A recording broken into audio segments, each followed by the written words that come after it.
А ведь час для каждого человека, судный день, наступает с моментом его смерти. Расходуйте во благо самим себе. А те, кто уберегся от собственной скупости, те являются преуспевшими. Что бы вы ни израсходовали на пути Аллаха, а сегодня путь Аллаха — это все. Тем более здесь, в Украине. Строительство мечетей, строительство школ, помощь бедным сиротам, помощь тем вдовам, которые есть. Девиз современного мусульманина, девиз искреннего настоящего мусульманина должен быть таков: лучший из вас тот, кто больше всего приносит пользу людям, как это заповедал посланник Аллаха.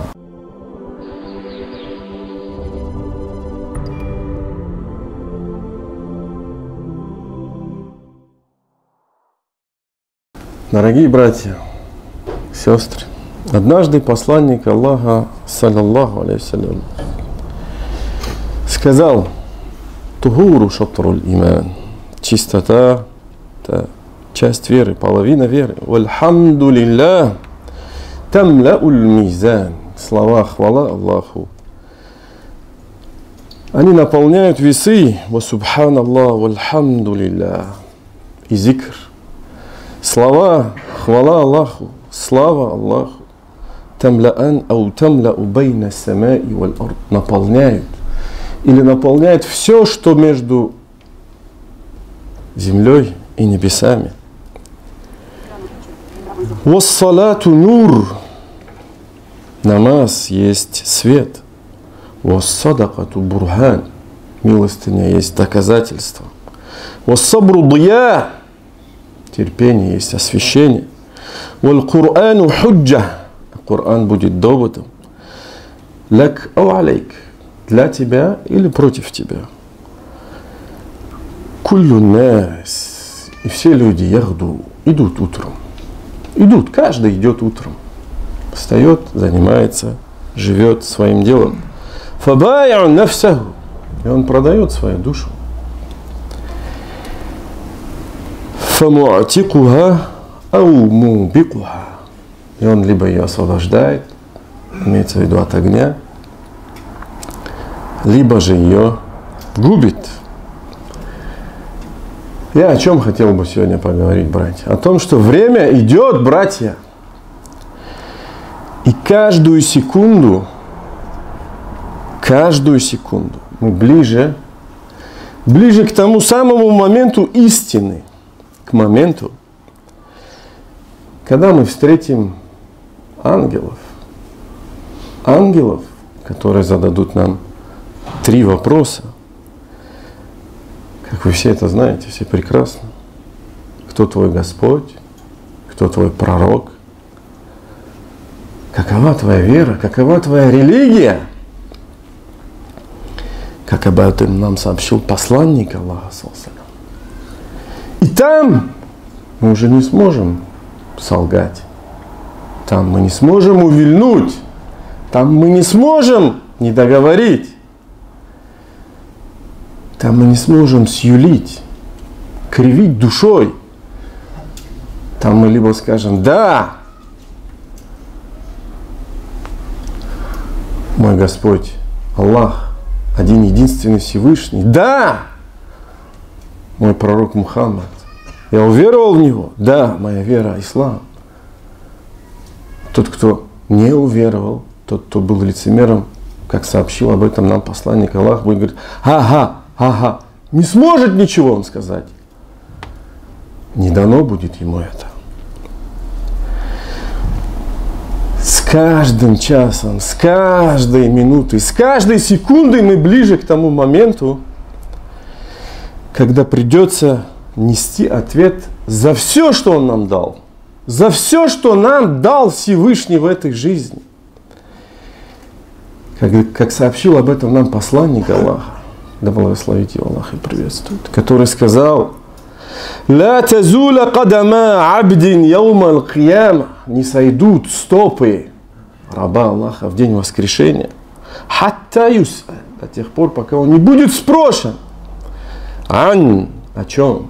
Ан умри фима афна, о своем возрасте, на что? О своих годах, часах, о своем времени, о жизни, на что он потратил.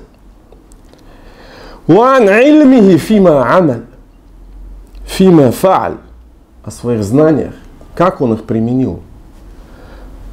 Действовал ли он в соответствии со своими знаниями? Уан малихи, о своем имуществе, о своих деньгах. Мин эйна ктасабаху, откуда он это заработал? Халяль, харам.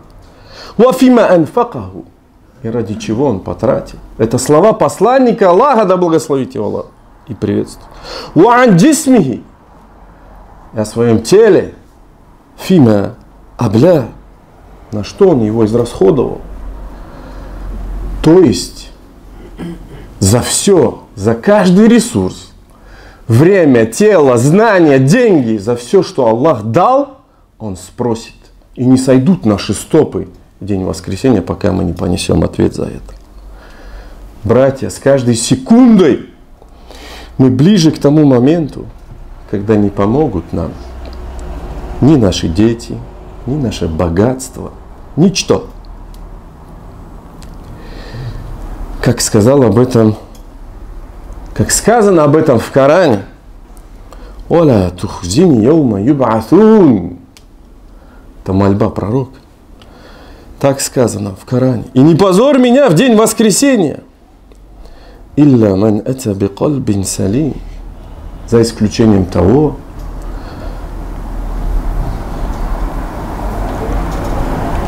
кто придет со здравым сердцем, здоровым сердцем, с непорочным сердцем. Что же мы, что каждый из нас приготовил к этому дню? А ведь он может застать нас в любую секунду. Смерть может прийти в любую секунду. Ангел смерти ведь не будет назначать нам встречу, на которую мы сможем опоздать, не прийти, договариваться с нами. Нет. Он придет нежданно, негаданно.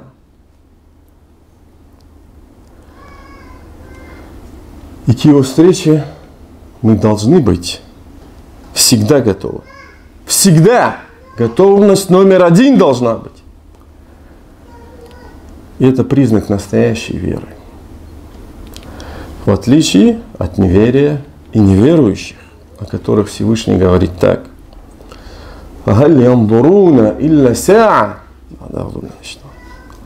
Неужели они ожидают чего-либо, кроме часа, который явится к ним внезапно? Так делали себя. Вели себя неверующие, многобожники. Когда час, а какие его знаки? Неужели они ожидают чего-либо, кроме часа, который явится к ним внезапно? Ведь уже явились его приметы. Разве они смогут помянуть назидание, когда он явится к ним? Не смогут. Не сможем. А ведь час для каждого человека, судный день, наступает, как об этом сказал посланник Аллаха в хадисе. И что ты приготовил для него, когда его спрашивали о часе, о его признаках, приметах? Час наступает для каждого из нас с моментом его смерти. Готовимся ли мы к этому дню? А ведь, как пророк саллаллаху сказал, каждый день, нет такого дня, когда два ангела не сходят и говорят: «Ма мин йоумин юсбиху л-айбаду фи илля малакан». Два ангела янзилян, которые не сходят, один из них говорит: «Аллахумма а'ти мунфикан халяфа». Аллахумма, о Аллах, даруй тому, кто жертвует на пути Аллаха тем, что у него есть, деньгами, имуществом, временем, знаниями, неважно, халяфан, дай ему. Ваякулу л-ахир. А второй говорит, что? Аллахумма а'ти мумсикан таляфа. О Аллах, даруй неудачу, потерю тому, кто удерживает, сдерживает, проявляет скупость, жадность, имеется в виду. Братья, неужели нам стоит ждать, когда мы окажемся в такой ситуации, когда нам скажут: «Я айюхаллазина аману». Братья и сестры, внимательно слушайтесь в эти слова Всевышнего. В эти аяты. Это аяты из суры «Лицемеры». Заключительные аяты. Что Аллах Субхану ва Тааля говорит?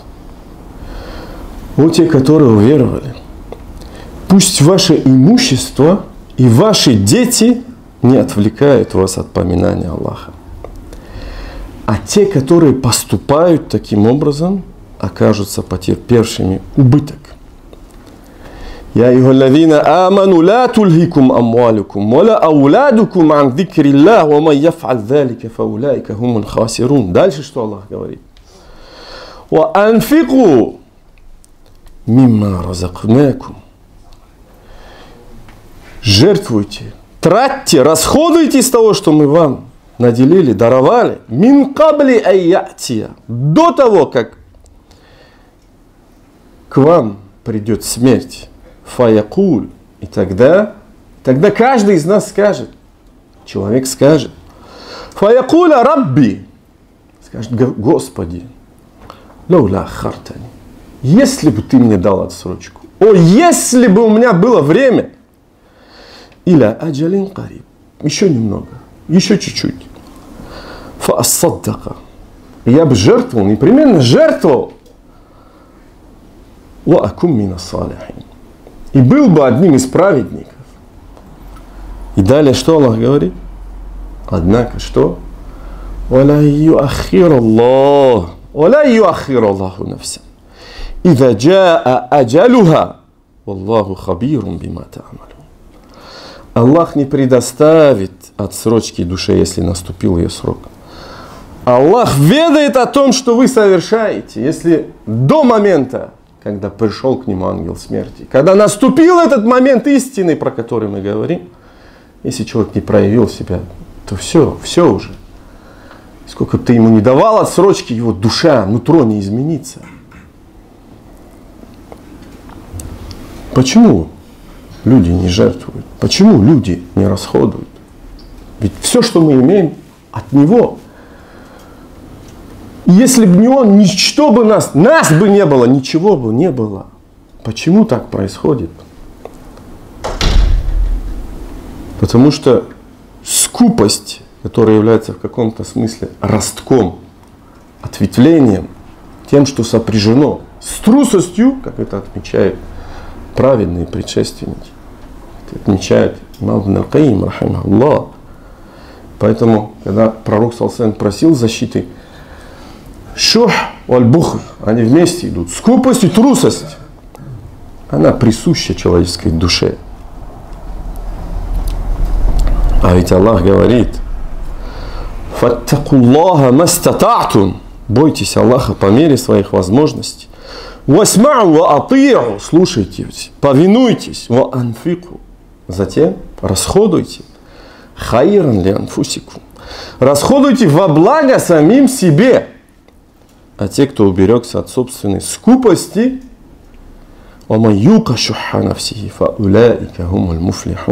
и те являются преуспевшими. И дальше что Аллах говорит?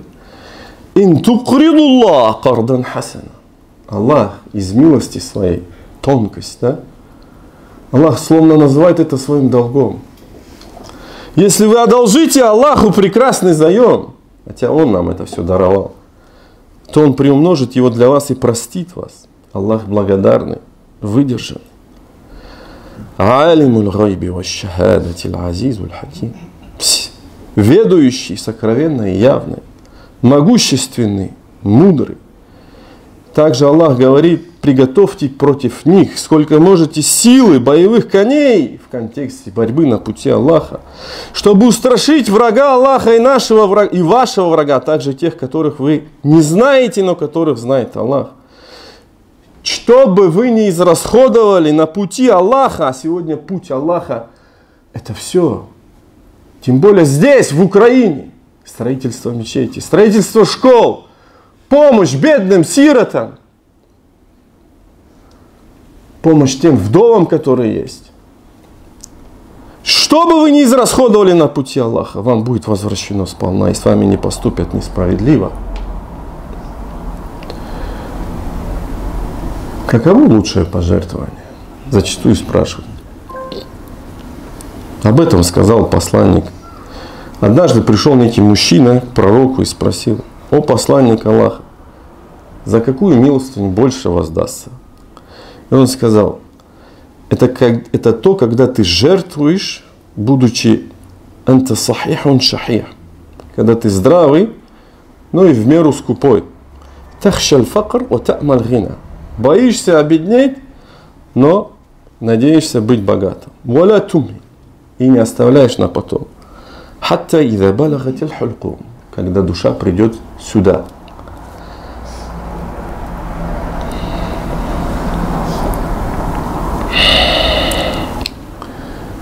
Поистине в день Джума, братья, есть такой момент, когда Аллах Субхану ва Тааля принимает наши мольбы.